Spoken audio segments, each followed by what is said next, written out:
Hello mga ka-drivers, magandang araw po sa inyong lahat. So ngayon, isi-share ko po sa inyo ang mga duties and responsibilities ko bilang isang driver. Dahil hindi lamang po basta-basta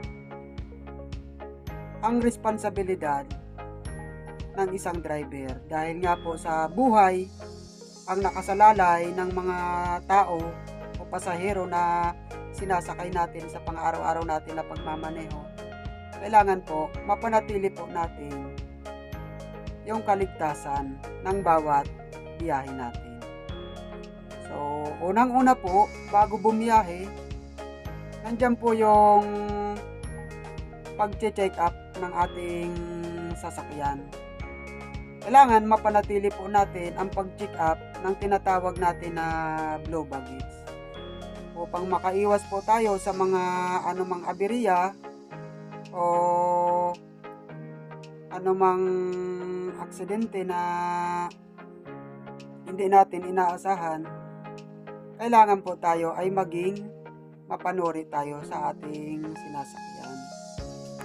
At pagdating naman po sa pagmamaneho, kailangan po ay laging mahaba ang pasensya natin at kailangan disiplinado po tayo sa ating pagmamaneho upang makaiwas po tayo sa anumang mga abala at sa mga hindi pagkakaintindihan at pagkakaunawaan sa kalsada. Kailangan mapagbigay po tayo mga ka-drivers.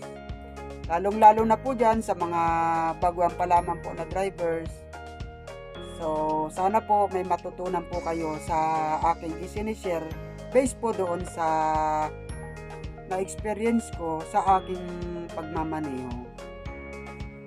So, kailangan sa pagmamaneho, nandyan yung kailangan maingat tayo sa ating pagmamaneho dahil sa buhay ang nakasalalay ng ating mga sinasakay. At sa pagmamaneho naman, kailangan po maging kalmado lang tayo. Dahil nga po sa hindi lang po tayo ang may karapatan sa kalsada na dinadaanan natin, lahat po tayo ay may karapatan. Kailangan po tayo ay magbibigayan sa ating kalsada. So, yun lang po ang maisishare ko po sa inyo. Maraming salamat. At shoutout nga po pala sa mga ka-drivers ko dyan.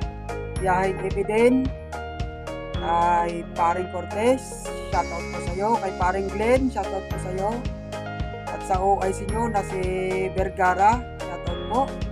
At sa mga biyaheng San Pablo, Lipa, Tanawan, shoutout po sa inyong lahat. At sa biyaheng Nipon, at shoutout din po sa biyaheng Condora, Carrier, Excelitas, shoutout po sa inyong lahat. Lalong-lalo na po sa OIC nyo na si Ace Camillas, shoutout po sa inyo. At sa biyaheng AMS naman po, shoutout po sa inyong lahat. Lalong-lalo na po sa OIC ng AMS na si Patrick, shoutout po sa inyong lahat. At shoutout po sa inyo dyan mga ka-drivers ko sa tropang AMS, shoutout po sa inyong lahat. At especially, shoutout po sa inyo sa pamunuan ng Clear Sky Transport INC. Maraming salamat po and God bless. At Merry Christmas.